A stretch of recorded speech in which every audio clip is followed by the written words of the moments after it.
détenus sont on le laisse à leur triste sort.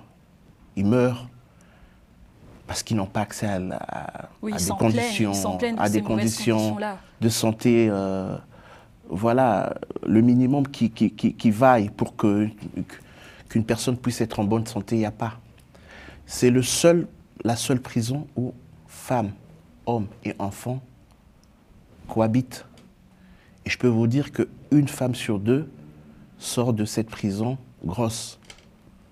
Donc vous affirmez que justement il n'y a pas de problème de ravitaillement de nourriture. Il n'y a pas de ravitaillement, ça n'a jamais existé. Donc dire qu'il y a un problème de ravitaillement, c'est amoindrir la situation. Mais c'est pire que ça.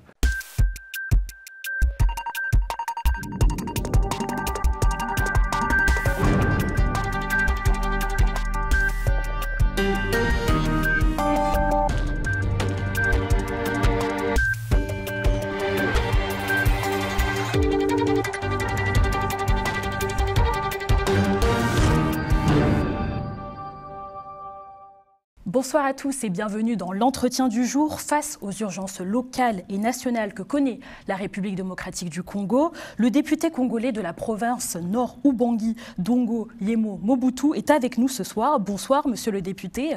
Bonsoir, madame. Merci d'avoir accepté notre invitation. Alors, comment se porte actuellement votre province pour commencer cette émission? Écoutez, comme tout le monde le sait, et ce n'est pas à cacher, la République démocratique du Congo connaît une crise sociale aussi. Au-delà de la guerre, il y a une crise sociale. Et ma province se porte très mal. Elle se porte très mal. Il n'y a pas d'emploi pour les jeunes. Les infrastructures sont quasi inexistantes. Donc voilà. L'espoir est très grand. Il faut savoir que la population du Nord Ubangi a apporté un très grand large suffrage à l'élection du président de la République, et les attentes sont nombreuses, et c'est tout le poids que l'on porte sur nous en tant qu'élus, et pour aussi porter haut leurs souffrances et pour qu'on puisse trouver des solutions. Donc en un mot, je peux dire que ça ne va pas. Justement, comme vous l'avez très bien dit, ça ne va pas parce que, pourtant, monsieur le député, sur le plan exactement, plus précisément social, il y a une réalité qui choque parce que depuis 7 mois, la prison de Gambolite n'est plus ravitaillée en nourriture et justement, les détenus se plaignent de ces mauvaises conditions, alors qu'en même temps, à Kinshasa, le ministre de la Justice, Constant Mutamba, s'est félicité d'avoir mis en place une rénovation de la prison donc, de Makala. Comment en est-on arrivé là? Est-ce que justement les détenus de Gambolite Bagdolite, pardon, oui, sont justement moins mis en avant que ceux de Makala? Écoutez, d'abord il faut dire que la prison de Bagdolite, je ne sais pas si on peut l'appeler prison parce que c'était déjà des bâtiments qui étaient à usage scolaire qui ont été transformés en prison. Ce qui veut dire que elle a été, il n'y a pas les normes pour accueillir les prisonniers. Ce qui est vrai aussi, il ne faut pas dire qu'il y a rupture de ravitaillement, non. Il n'y a jamais eu ça. Il n'y a jamais eu ça? Il n'y a jamais eu ça. Les détenus sont on le laisse à leur triste sort. Ils meurent parce qu'ils n'ont pas accès à des conditions de santé. Voilà, le minimum qui vaille pour qu'une personne puisse être en bonne santé, il n'y a pas. C'est la seule prison où femmes, hommes et enfants cohabitent. Et je peux vous dire qu'une femme sur deux sort de cette prison grosse. Donc vous affirmez que justement il n'y a pas de problème de ravitaillement de nourriture. Il n'y a pas de ravitaillement, ça n'a jamais existé. Donc dire qu'il y a un problème de ravitaillement, c'est amoindrir la situation. Mais c'est pire que ça. Les prisonniers ne mangent pas. Ils n'ont pas accès aux soins de santé. Tout ce qui est droit de l'homme, justement, c'est le contraire de ce qu'on peut prétendre vivre dans une prison normale, d'un pays normal. Oui, parce que justement, le directeur de l'établissement, Dido Asanga, a dit que les fournisseurs de rations n'ont plus confiance et ils ne livrent donc plus de biens à cause des dettes à payer. Comment ça se passe? Comment ça se fait? Écoutez, Je ne peux pas affirmer ou dire des choses dont je n'ai pas les données fiables, mais tout ce qui est vrai, les faits sont là, on sait que ça n'existe pas.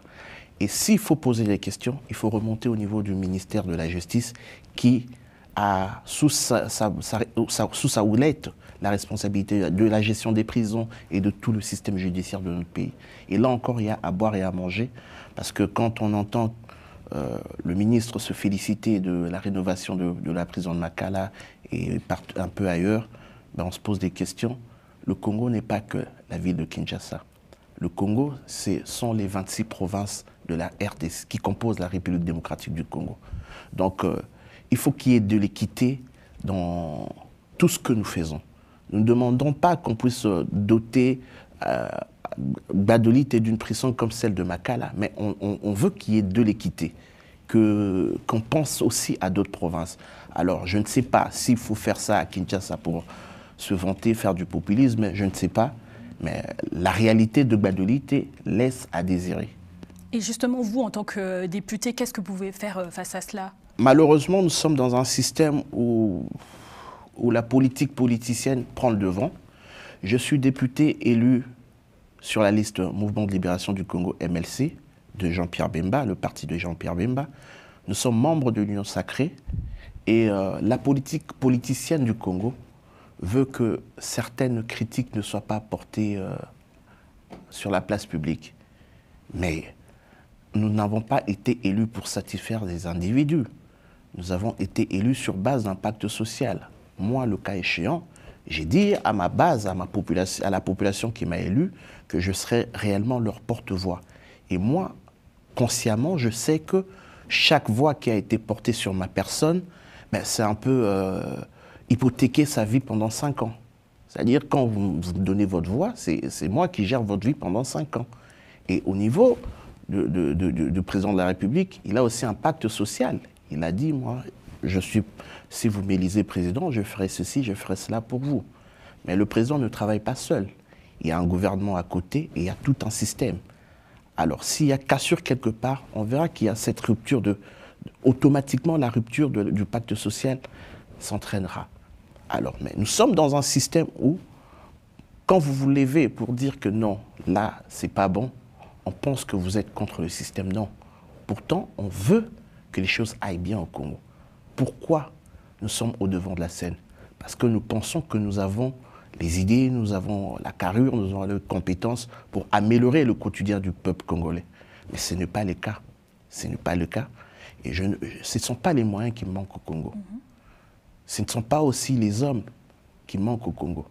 Mais nous avons besoin de cette qualité d'homme d'État qui puisse mener à bien la mission ou les missions qui ont été conférées par les suffrages pour que nous puissions être des ayants droit à la parole. Et est-ce que vous serez prêt du coup d'être aussi le porte-voix des détenus, car c'est tout de même des citoyens congolais?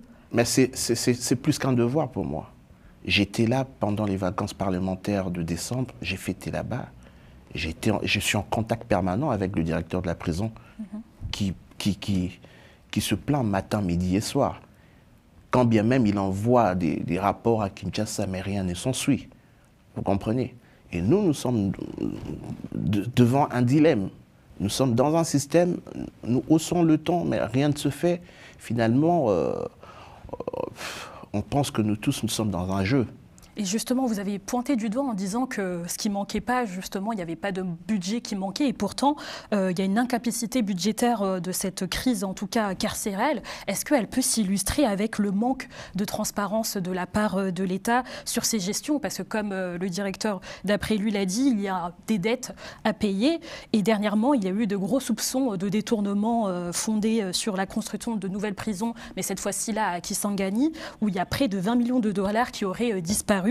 Et le ministère des Finances et de la Justice aussi sont accusés. Donc est-ce que le manque de transparence fait que justement ce problème arrive? Ce qui est vrai aussi, qu'au Congo, c'est vrai que nous avons ce réel problème de corruption. Nous avons ce réel problème de détournement.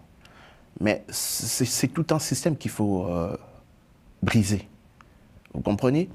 Et Je suis d'accord. Je suis d'accord quand on dit qu'il y a des soupçons de détournement, qu'on dit qu'il y a tout ce que vous dites là. Je suis d'accord. Mais c'est au pouvoir exécutif de faire ça, de faire le suivi. On a encore l'appareil judiciaire qui puisse mener à bien son travail. Donc, nous sommes réduits.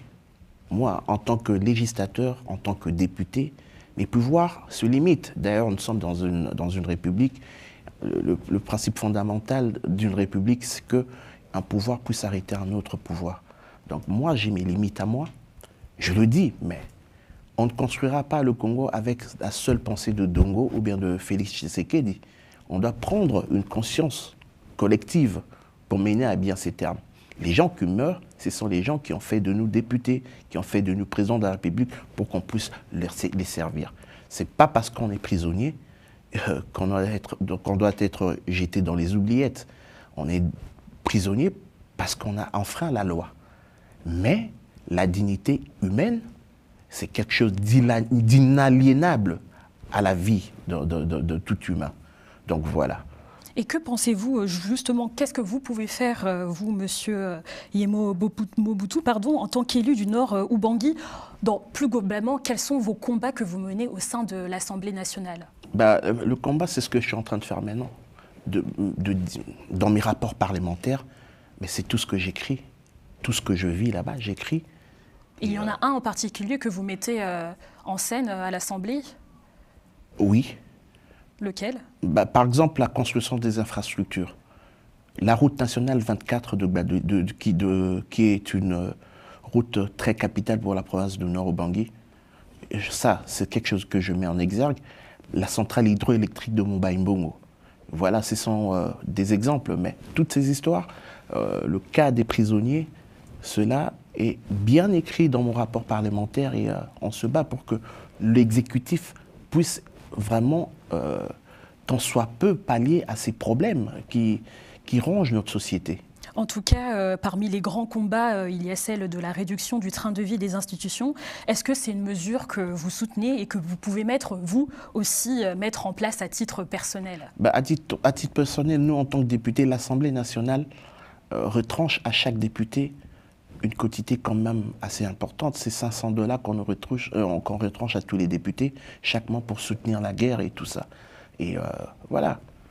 Je ne peux dire que ce qui est de notre côté. Je ne sais pas ce qui se passe dans le gouvernement et dans d'autres institutions. Et vous serez prêt justement à porter cette voie-là de réduire le train de vie, mais cette fois-ci des institutions, pourquoi pas aussi les supprimer? Notamment, il y a une campagne de Le Congo n'est pas à vendre qui veut supprimer certaines institutions pour justement qu'il y ait beaucoup plus de budget au niveau du trésor public. Écoutez, face à un problème, s'il faut faire des sacrifices, tout le monde doit faire des sacrifices. Et le bon exemple doit venir des dirigeants. Donc, je ne ferai pas exception de cela. Donc, s'il faille qu'on puisse faire quelque chose, on ne peut qu'accepter. Donc, voilà. Et Monsieur Yemo Mobutu, vous faites partie du mouvement, donc, comme vous l'avez dit, de la libération du Congo, le parti politique donc, du vice-premier ministre Jean-Pierre Bemba.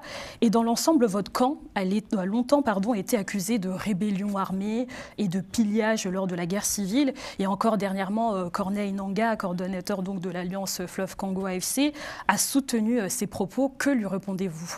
Écoutez, le contexte de la révolution menée par Jean-Pierre Bemba ne peut pas être comparé à celle de Corneille Nangaa.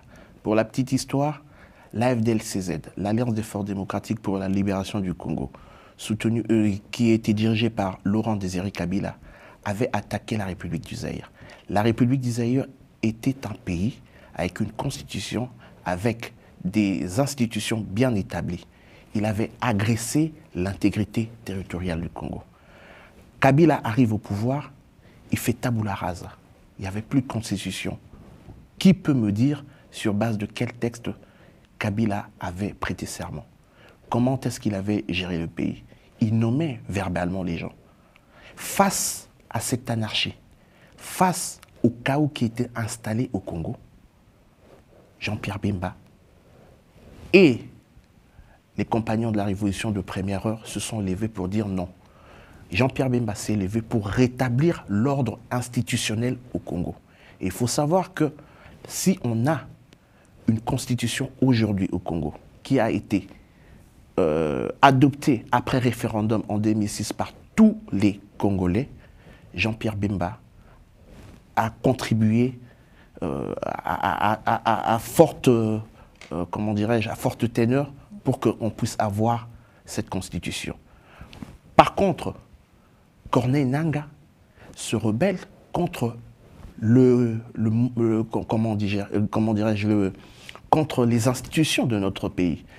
Il ne faut pas oublier que Félix-Antoine Tshisekedi a été élu par plus de 73% des Congolais. C'est-à-dire, il a été élu, réélu, et pour la première fois, c'est même Corneille Nangaa qui avait proclamé sa victoire. Donc on avait déjà un ordre constitutionnel établi, et Corneille Nangaa est allé à l'encontre des institutions. S'il y a quelqu'un qu'on doit accuser, s'il y a quelqu'un qui doit normalement être arrêté, ça doit être Corneille Nangaa et non Félix Tshisekedi. On a ce pacte républicain à respecter. Il a été élu. Si Corneille Nangaa trouve que Félix n'a pas bien travaillé, mais qu'il attende 5 ans et qu'il vienne demander le suffrage des Congolais. Donc faire le parallélisme ou la comparaison entre la révolution de Bemba et la rébellion de Corneille Nangaa, je pense qu'il n'y a pas photo, parce que Jean-Pierre Bemba s'est levé pour qu'on puisse avoir au Congo un État qui protège et un État qui ordonne. Par contre, Nangaa sème chaos et désolation. Et vous trouvez que justement, Félix Tshisekedi est toujours l'homme de la situation? Je vous pose cette question, monsieur le député, parce qu'en tant que petit-fils du maréchal Mobutu, certains Congolais regrettent cette figure historique qui a porté autrefois une grande grandeur. Ce n'est pas le petit-fils, c'est le fils. Je recadre votre propos.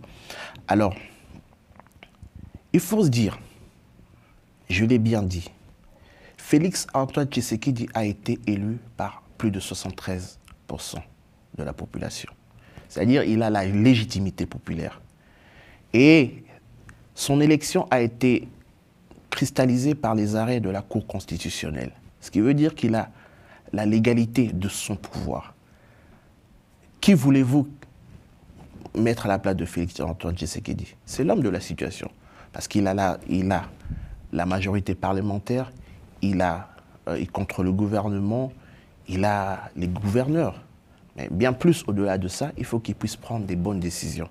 On ne dit pas que c'est au président de la République de tout faire, c'est tout un système. Alors il faut bien mettre le système en place. Il demeure l'homme de la situation parce qu'il est le seul Congolais qui a accès à l'information. Donc, disons, pour dire, le seul Congolais qui soit le plus informé parmi les autres.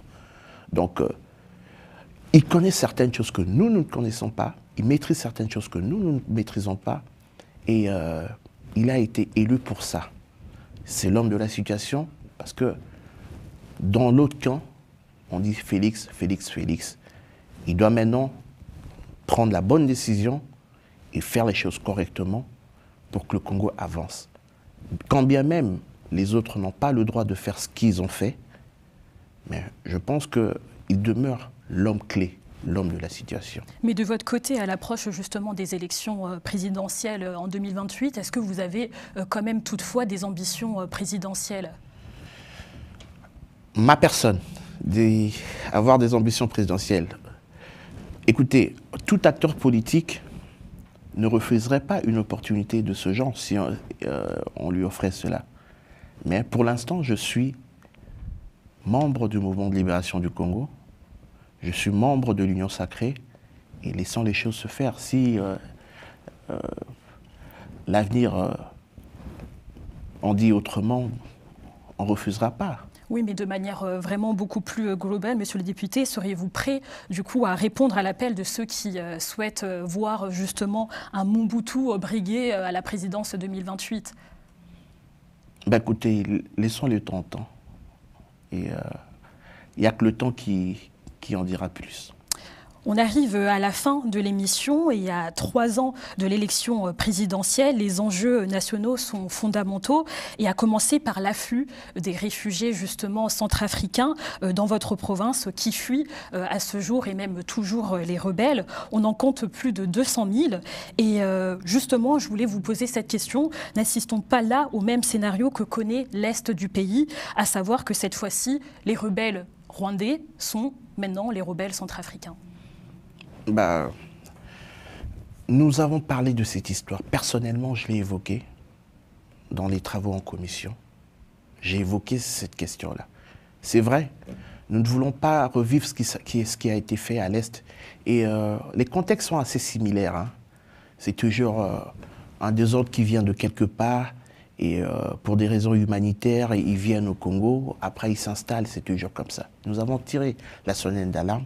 Malheureusement, tout ne peut pas être dévoilé sur la place publique. C'est des questions assez sensibles et est-ce que c'est parce qu'elles sont sensibles ou au contraire, c'est parce qu'elles ne sont pas assez mises en avant? Non, mais écoutez, l'appareil sécuritaire de la RDC a toutes ces informations. Et on est déjà en face de quelque chose. On a déjà vécu une chose pareille dans le passé. Et je pense que les mesures seront vraiment sont déjà prises. Les mesures sont déjà prises pour éviter qu'il y ait encore quelque chose d'autre. Donc voilà. Et est-ce que c'est possible justement que le même scénario arrive selon vous? C'est possible. Si rien n'est fait, c'est possible. Mais nous sommes déjà avertis. Et face à cette pression, estimez-vous justement que le gouvernement central prend la mesure de la crise provinciale justement clairement au sérieux? Le gouvernement central prend la crise au sérieux parce qu'il n'y a pas longtemps, on avait déployé une énorme quantité de militaires qui étaient allés sécuriser par exemple les élections à Yakoma. Et c'est là qu'il y a eu beaucoup plus d'afflux. Aujourd'hui, je sais qu'il y a beaucoup de réfugiés centrafricains qui sont déjà à Gbado et aux alentours de Gbadolité. Et voilà, mais la population est là avec nous, la population nous informe. Mais il faut savoir aussi que, quelque part, la RDC est aussi victime de son hospitalité. Face à un drame humanitaire, on ne peut pas refouler ceux qui viennent chercher refuge. Mais bon, c'est vrai, il est de notre devoir de protéger notre sol et à un moment donné, il faut que la communauté internationale soit aussi sérieuse. Parce que c'était le même cas en 1994 avec les Rwandais et c'est à peu près le même cas qu'on est en train de revivre au nord Ubangi. Mais l'appareil sécuritaire fait son travail et la population du nord Ubangi est assez éveillée pour faire obstacle à toute tentative, je sais pas, de déstabilisation ou quoi que ce soit. Donc, oui, les déstabilisations, donc les anti-Balaka et les Mbororo. Et quelle urgence, justement, réclamez-vous à Kinshasa pour éviter que le nord Ubangi bascule dans la violence et l'insécurité? Écoutez, d'abord, on appelle la population à la vigilance et on demande au gouvernement de faire son travail. Ils savent ce qu'ils doivent faire. Moi, je ne travaille pas dans la sécurité de l'État. Mais nous ne faisons que relater les faits. Voilà, les choses se passent comme ça. C'est à l'État, c'est au gouvernement et à l'appareil sécuritaire de savoir prendre telle mesure face à telle situation. Donc nous faisons notre part de choses. Et comme je le dis, c'est tout un système. C'est tout un système et il faut que chacun fasse son travail correctement. Raison par laquelle nous avons les yeux braqués vers le gouvernement d'union nationale qui fait face à des problèmes sérieux et il ne faut pas procéder à des tâtonnements. Il ne faut pas procéder à des tâtonnements. Le président de la République a la chance d'avoir la confiance du peuple. Il a la chance d'avoir, je prends le cas de mon parti, le MLC, qui est fidèle, qui est loyal, qui soutient toute la démarche dans laquelle il s'inscrit. Et je pense que c'est le cas aussi pour d'autres partis et plusieurs Congolais. Maintenant, il faut prendre les bonnes mesures pour que tout aille sur le rail. Le temps n'est plus au tâtonnement, le temps n'est plus à Voilà, il ne faut pas perdre le temps, il faut avancer. Et dernière question, monsieur le député, vous avez déclaré que le Nord Ubangui est absent du programme du gouvernement et on le sait, donc à l'approche des prochaines échéances électorales, comment comptez-vous peser pour que votre province ne soit plus oubliée de Kinshasa? On essaie de voir ce qui va se faire. On a encore 3 ans devant nous. On a assez parlé, on a assez crié. Les autorités ne sont pas des personnes folles. Non, non, non. Ils ont conscience de tout cela. Je pense que tout va être, comment dirais-je, réparé. Merci beaucoup, monsieur le député Dongo Yemo Mobutu. Merci à vous de nous avoir suivis. On se retrouve très prochainement sur Global Africa Télé Sud pour de prochains entretiens du jour.